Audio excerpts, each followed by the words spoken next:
After ng mga madam. Ngayon, tag dito, tuturuan ko kayo mag-turn on ng professional mode para paras tayo kumita sa FB. Pero hindi ka agad kikita ha. Payong kapatid lang, kailangan mo magsipag. Hindi porket na turn on mo na, kikita ka na agad.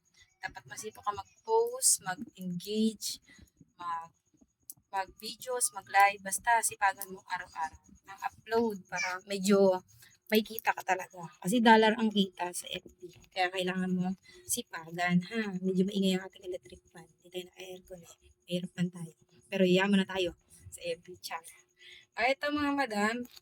Ayan, medyo kita ba? Hindi kita, di ba? Okay.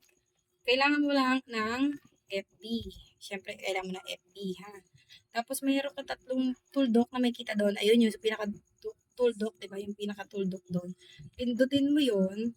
Pagkapindot mo nun, wait lang. Pagkapindot mo nun,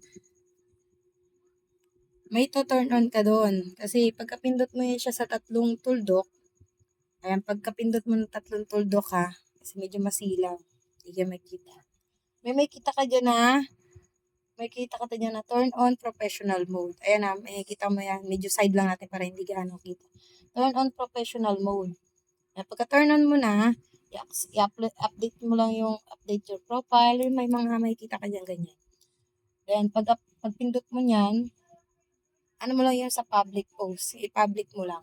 Yung mga po-post mo is public mo. Huwag mo siya i-custom or friends. Public mo lang para madagkita rin yun. Then, select mo yung mga, kung ipa-public mo yung mga use audience, mga public mo.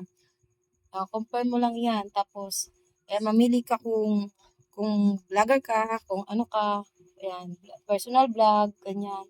Personal vlog mo, photographer, kung ano yung gusto mo i-vlog, ano. The next, ayan, marami kang tapos you're ready to get going. Go to professional dashboard. Tapos, start with challenge. Ayan, may mga challenge yan. And next video na natin yung iba kasi hanggang 2 minutes lang ating kasi hahaba. Ayan.